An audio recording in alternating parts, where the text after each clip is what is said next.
Welcome to Fire Takes Podcast, where we give our takes on the internet's most interesting financial stories. I am Tim, and I am joined today by my partner in podcasting and life, Gwen, the fiery millennial. How are you doing today? Hello, Tim. I am doing well.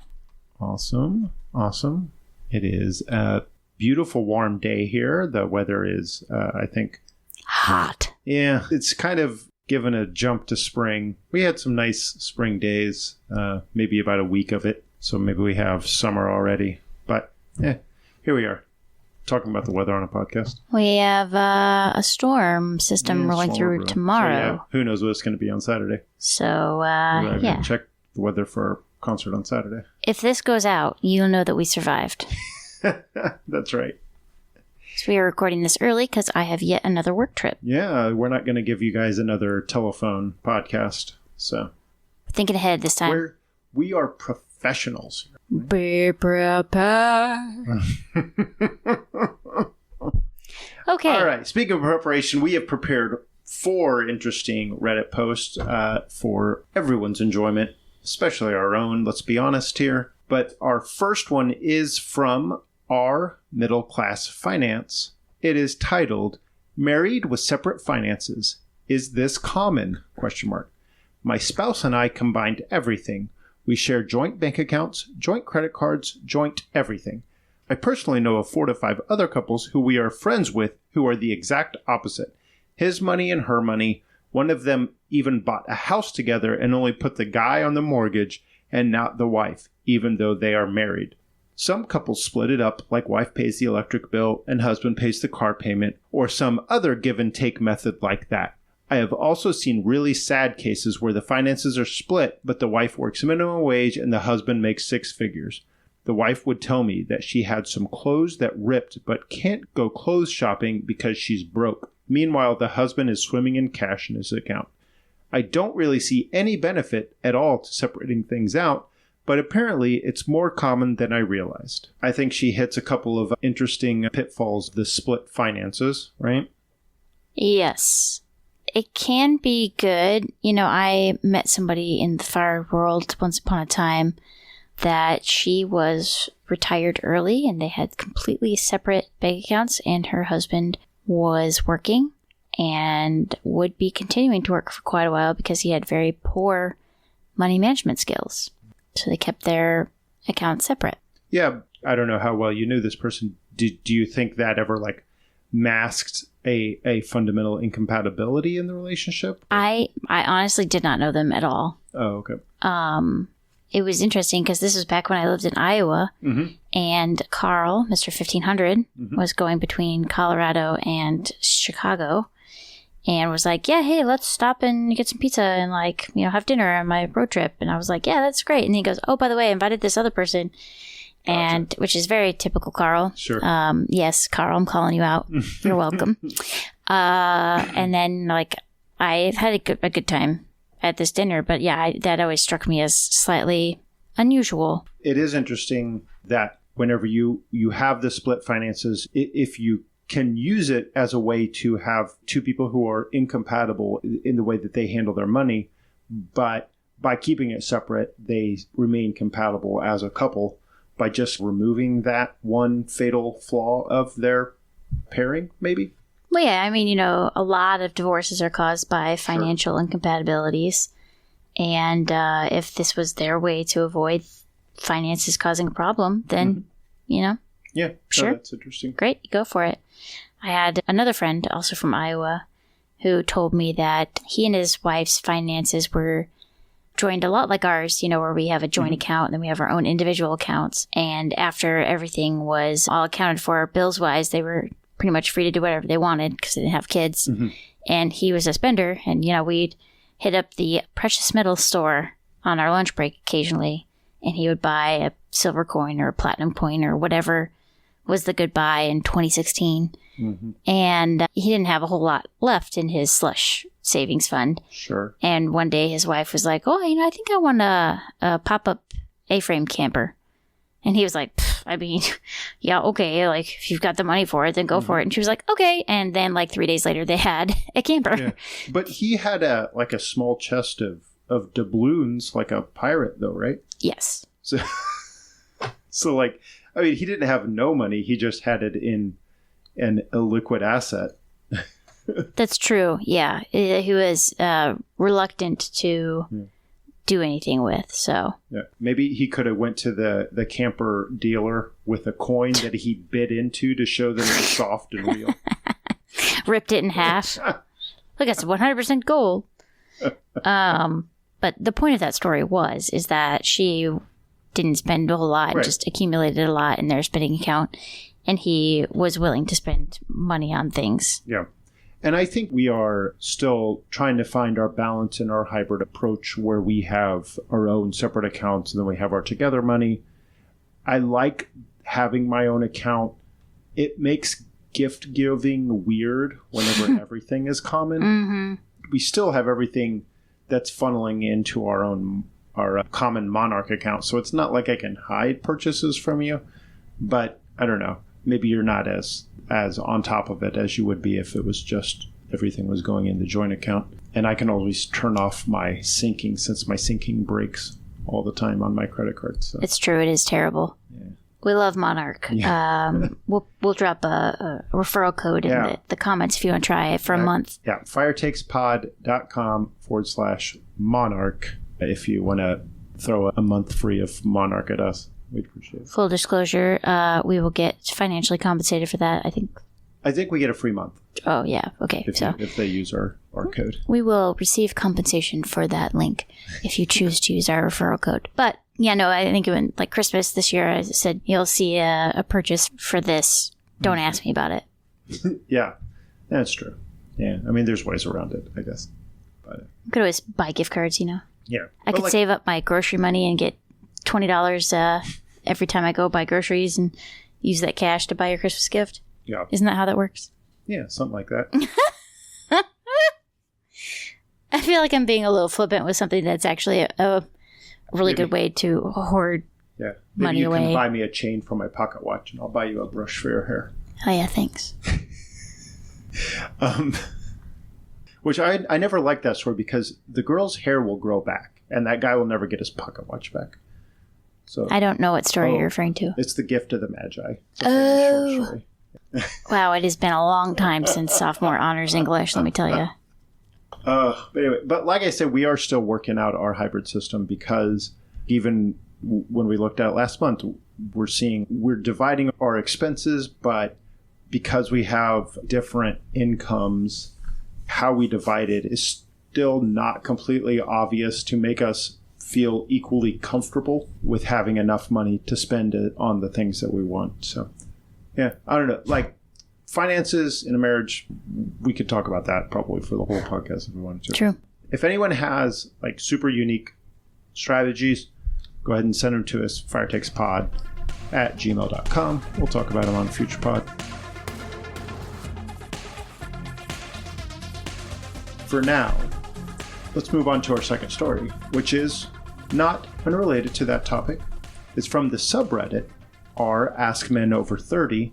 It's titled, "Why Would a Husband Not Want to Share Bank Details with His Wife?"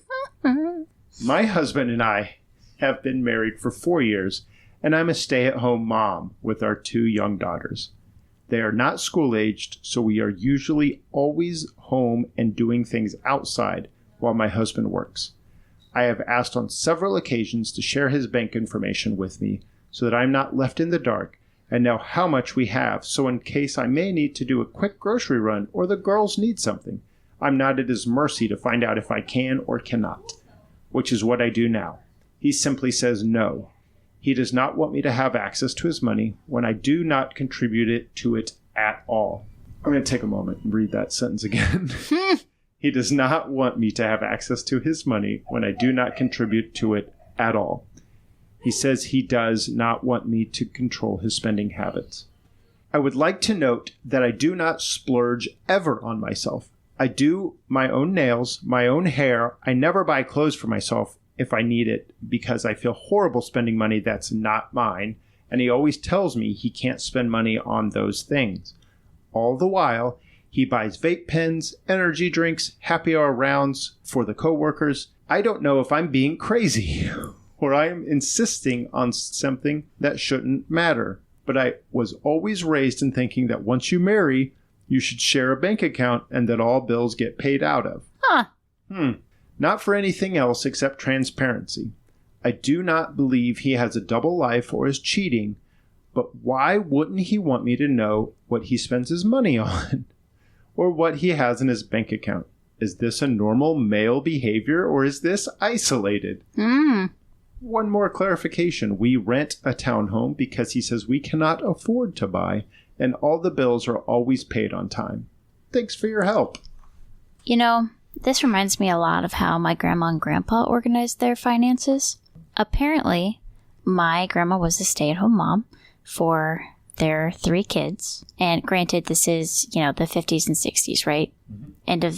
After the war, prime baby boomer time.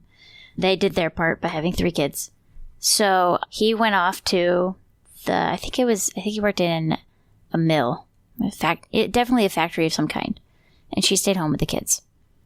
And every Friday he'd come home and he'd hand her his check and she would go deposit it and make sure that all the bills were paid and that they had all the food that they needed and, take care of the household management. Which sounds like the setup of this couple, except for the whole hands over his entire paycheck thing to his wife. So what you mean is the exact opposite of your grandparents. Yeah. They're like, oh, look, we're emulating what they had in the 50s. But meanwhile, he's financially abusing his wife. But had 2 of his children. Financial abuse. 2 of his children in 4 years, which is a lot of children in a fairly short amount of time. And she doesn't have income coming in, so she can't do jack at all. And he's buying vape pens, energy drinks, and happy hour rounds. No wonder he doesn't want her to have any idea what he wants to spend his money on because she would object. Yeah, and she's even says it here, like, I don't know if I'm being crazy. Yeah, sweetie, you're being gaslit. Like, this whole thing, like, that there's no money for you. There's no money for anything that you want or need. There's only money for him. That's not okay. That's financial abuse. Mm-hmm.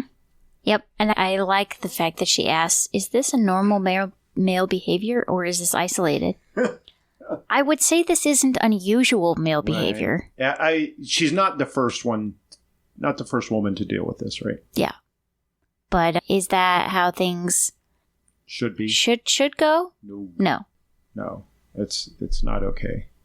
Yeah, and usually whenever we have these Reddit posts where women are like just laying out all of these horrible things about this man, there's this paragraph in each one of them. There's like, he's such a great father and he's so loving and like all of the great things about them, except for, everything that's important. But she doesn't even throw that in. There is no redeeming qualities of this man in this post. Oh, the bills are paid, Oh, the bills are paid. That's true. All the bills are always paid on time. Cool. Yeah, she's doubled down in the comments and says, but since I don't contribute financially, I should not have access to the money. Meanwhile, she's over here raising his children, saving them on daycare costs. So that money just doesn't come from nowhere. That I don't contribute financially. Fine. She should go get a job, and they can pay for daycare. Yeah. Or go talk to a friggin' lawyer and see what he says about how much access she has to his money. Yeah, she should get half of it. And he's got to pay child support. Mm-hmm. Definitely wouldn't be able to afford a house then. Mm-hmm. Ugh. This makes me so mad. Yeah, these are wild. Okay, so this is the extreme on how to not handle your money as a couple. We had a confused one, an extremely bad one. Unfortunately, we don't have a good one because that's just how the internet is. If there's a good one, then... We are the good one. We are the positive example. We're as close as you get. I'm not saying we're perfect, but I'm saying we have a solid handle on how we do things. And, we do that thing where we talk to each other. Oh, wow. I know. Talk to your partner. Yeah, weird. Here we are. Back to that again. All right. We have an interesting one for the next story. It is actually from the R Fire subreddit, but it is titled Gambling Addiction Ruined Fire. It is, I went from $600,000 to $1 million of net worth from November to February. Now I'm down to $350,000 through options gambling. Feeling depressed, hopeless, and mad. He's a 28 male, very high cost of living. I feel like I ruined my financial independence. To top it off, work has been extremely stressful recently. I'm talking through it with my therapist. Not asking for pity, just want to share what I'm going through, hopefully as a PSA for people to be smarter with your investments, to not make the same mistake as me. I was a dumbass and faced the consequences. I'll own up to that. Okay. Cue Frank Vasquez Homer quote of, "You have a gambling problem." Well, you have a gambling problem. Okay, well, first, I would like to point out that I think it's good that he said through options gambling. Yes. He did not say options trading. Right. He does recognize that it's not investing, that it is gambling, so he's got that going for him. Investing does not take you from $1 million to $350,000. In, a month. Because this was 2 months ago. Yeah, this was February. February, he's at $1 million. Now he's at $350,000. No. Oh, yeah. Yeah. Yeah, so in less than a month. Oh, and he posted this 2 months ago. Yes. Yeah, that's what I'm saying. That's mid-March. So, yeah. Yeah, and 3 months, he went from $600,000 to $1 million, and in a month. Yeah, less than a month. He went down to $350,000. Yeah. Secondly, he's 28 years old. Yeah. And I'm sure that this hurts like nobody's business. Yep. But what a time to make a mistake like this. Yeah. He's so young. And 350, that's still really, really good for 28.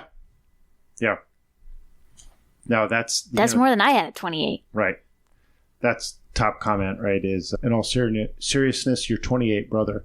You're not ruined. You just learned a very expensive lesson that you'll hopefully never have to learn again. Now, like I say, everything on OP's post, it does read as if oh, I realize I screwed up. I'm not going to go back into the casino to try to get my $700,000 back, right? I realized I should go back to what got me the $600,000, which was working probably a hard job in a very high cost of living area, probably making a lot of money to have this kind of money to throw around at 28. But no, it is a good cautionary tale, and I mean, I'm happy that OP shared it with the fire community, because especially when you go on the Wall Street's Bets subreddit, you get things in your head like, oh wow, this guy just earned $200,000 by making an options trade, and then you scroll down too, and this guy lost $600,000 making an options trade. It's wild, and I'm just glad that he posted and shared his story. Yeah, and it's a great lesson for other people to learn at his expense. Right? Yeah. It's way cheaper to learn that lesson reading Reddit as opposed to in your app. Yeah, a lot of the comments are just stop gambling, and it's an addiction like anything else, so it's good that he's talking to a therapist. Yep. He recognized the problem. He wanted to change, didn't want to be that way anymore, is seeking professional help. He's doing all the right things after he did the wrong things. But, it's easy to say, just stop gambling. But it's a lot of places, and we still need to invest our money. Think about overeating, right? It's really hard to just be just stop eating. But you can't. You have to eat 3 times a day or more. Yeah. And it's learning how to have that in your life in a healthy manner that's the hardest thing. Yep. But he should definitely get rid of his Robinhood account and change it over to Fidelity. Yeah. Taxable investment account that he can't. Something that's not options trade easy. Like that. Yeah. Yep. All right. All right, our next post comes from Our Personal Finance. Upper middle class now, grew up broke. How do I stop being weird about money? Great question. Okay, this is more of a philosophical question, but I want to give it a shot. OP says, my wife and I are in our 40s and have a 6-year-old son. We earn combined about $300,000 a year and live in suburban Chicago. What? Pope Hood? My wife is a first-generation immigrant, and I grew up with parents who were on Social Security / public assistance for huge chunks of my childhood. Stuff was not great money-wise growing up. Our home was foreclosed on, lots of welfare peanut butter and government cheese, parents dealing with substance abuse, that kind of stuff. I know I am really, really lucky. A lot of my childhood friends OD'd or got in trouble with the law or made really bad life choices. I'm in my 40s. My kid has 2 loving parents actively involved in his life. We own a home. We have stability. From my wife's point of view, her parents worked really hard and built their way up from nothing so their kids could have a better life, which is true. But I keep worrying that stuff will go sideways at any time, that something will happen, and that any time we spend money, it's just less buffer protecting us from homelessness. Having money is fucking great. I know how life is when you're broke. When I had a health emergency, I had money on reserve for anything insurance couldn't cover. I'm able to help out food banks for families like mine growing up. I'm able to help charities for causes that are important to me. But I keep thinking the other shoe's gonna drop and we're gonna be fucked again. I don't feel like we have a lot of money because I'm financially supporting an elderly parent and dealing with $50,000 of credit card debt from a personal emergency a few years ago. We have a budget for it. We're steadily paying it off with zero interest consolidation cards. Blah, blah, blah, blah, blah. But I see the numbers on paper and I know it's true. I'm the main one in our family doing budgeting, financial planning, handling bills, etc. So how do I just look at money like an emotionless Vulcan and get shit sorted so we are able to plan better for the future? What are your thoughts on this as somebody who didn't quite grow up on government cheese, but pretty simple? This is another level, right? Like I'm a bit thrifty because of my past and I want to save money and I want to have money and I'm particular about spending money, but I never felt like food insecure, right? Like that's a different level, or shelter insecure, right? I never felt like, oh my God, where am I going to stay tonight? That keeps me out of the rain.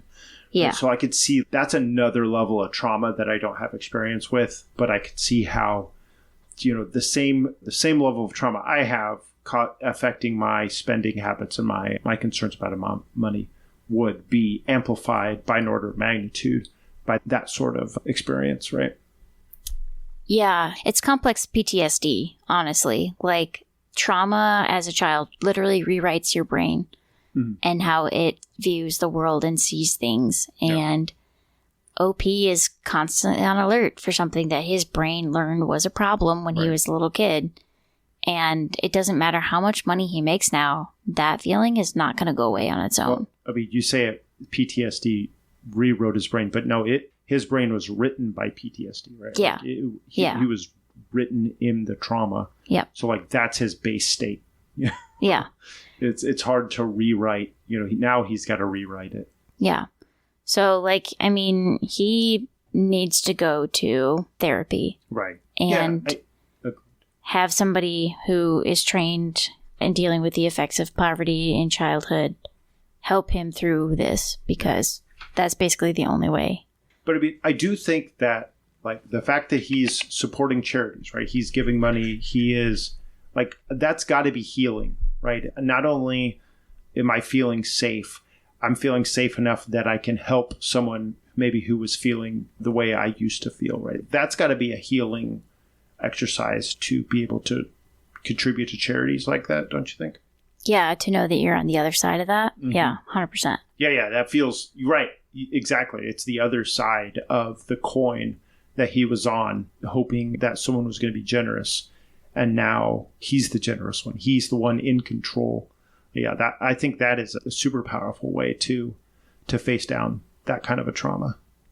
Yeah. Yeah, definitely a good step to take rather than just, hoarding it all like Scrooge McDuck and not spending anything because you're petrified, right? Like, it seems like he has a better grasp on his finances than a lot of people in his situation might be. I feel that way sometimes too, because I grew up in a single parent household and we did not have a lot of money at all. And that definitely left marks on me in like knowing that that's what life is like without money. And I worked very hard as a teen and a young adult to be able to set myself up so I wasn't in that position. And that kind of gave me that drive and that fuel to do all that work and have the luck and privilege to be where I'm at today. But sometimes it hits you. Right. On the randomest things, you wouldn't even think about it. And then you're just like, oh, am I going to have to go back into government housing? Okay, no, I'm good. I'm good. I don't have to live there anymore. It's hard to get completely over it. But yeah, I mean, I think he's doing some good things. But yeah, maybe some therapy would help him live in his life and feel comfortable with his situation. Yeah. I think the top commenter said it really well. It said, your past has left an imprint in your head, and that keeps you feeling afraid, as if it's all a house of cards that could come tumbling down. Some of those fears could even be generationally imprinted, being passed from your grandparents to your parents. I share some of these same anxieties too, even though I retired to a comfortable life and even have cash savings for just in case. I too am doing much better than my parents and grandparents. From your summary, it sounds like you have your bases covered, so let me review what I thought I read. You have a solid career and a solid, well-paying job, which seems to be solidly on track. You have big debt, but you're making payments on it, and those payments will not derail you financially. Your family life is stable, and you are in a position to help to perhaps give some support to a parent. So I think it's really helpful, too, to sit down and say, this is exactly what we have. This is exactly where we're at. Mm-hmm. This is exactly how far we've come. And maybe just make that your mantra. We are financially okay. We have food in the pantry. We're not going to lose our house. Right. Yeah, and just repeat that like a mantra of, here is my situation. And even I find some security in our monthly budget reviews, right? At the end of the month, let's look at how we're doing. Oh, wow, we had this excess or whatever. Great. I feel better about money. Maybe that's what could inspire me to make a big spend, or even just to think about what my needs and what my wants are at that time and how that would fit and really not impact our budget and certainly not our safety and security at all, right? Babe, I say this in the most loving way possible. You check Monarch like every day. Yeah. So, but like... But what had happened was... but I don't like look at the month and say like, all right, what was the input? What was the outflow? Like, how did we do? I check Monarch to be like, are all of these transactions things we expected them to be? Like, has someone gotten a hold of our information and do I need to go clean up stuff? Or like, that's kind of why I check Monarch. I guess I also like check net worth. And I'm sorry, you also like to do what? Maybe you should buy a better microphone. Maybe you'll hear my mumbling. It's best on the market there is, babe. Can't do it. I can't blame the microphone. No. Not when you have the same one that Michael Jackson used to record Thriller. Are you saying the Michael Jackson mumbler? Maybe.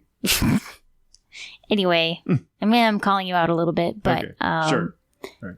But there so is comfortable. Yeah, there is just comfort in knowing that you're okay and just verifying that.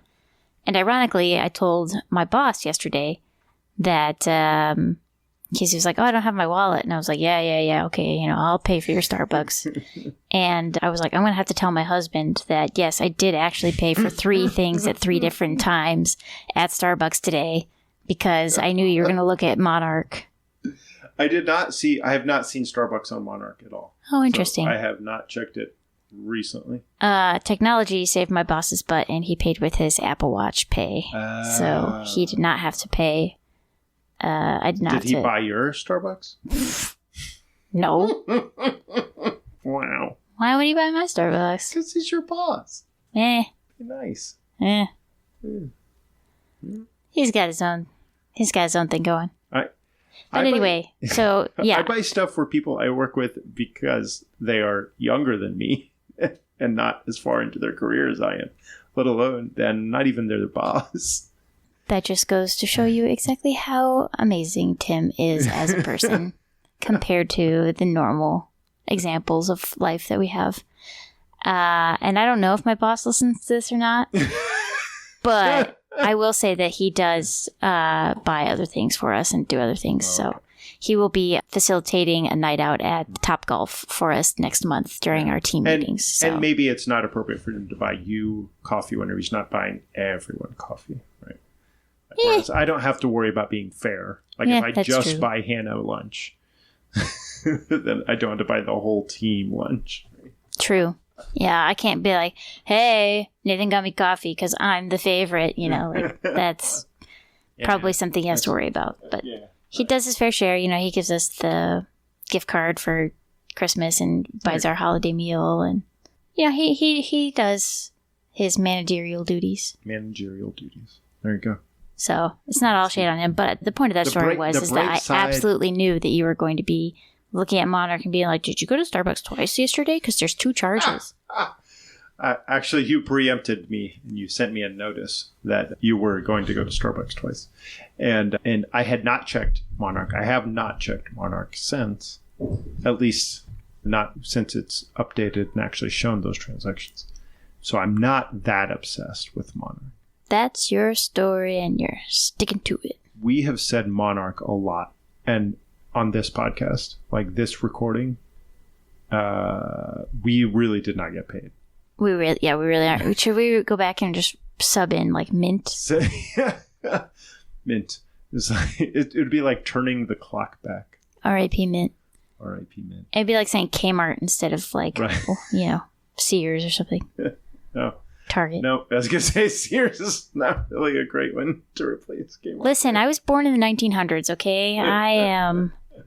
So many businesses that were once there that are not. R.I.P. Joanne. Yeah. We're going to miss you. That one is sad. You were already kind of a shambling corpse yourself anyway, so goodbye started a long time ago. Mm-hmm. Thank you, everybody, for joining us this week. We really appreciate you listening along with our fun and amusement that we record for ourselves. Yeah. And we will catch you next time. We were a little punchy today, weren't we? Yeah, I'm not feeling 100% mentally myself, so. Well, we appreciate you guys sticking it out. Thank you for listening. We had fun recording it. All right, thanks a lot.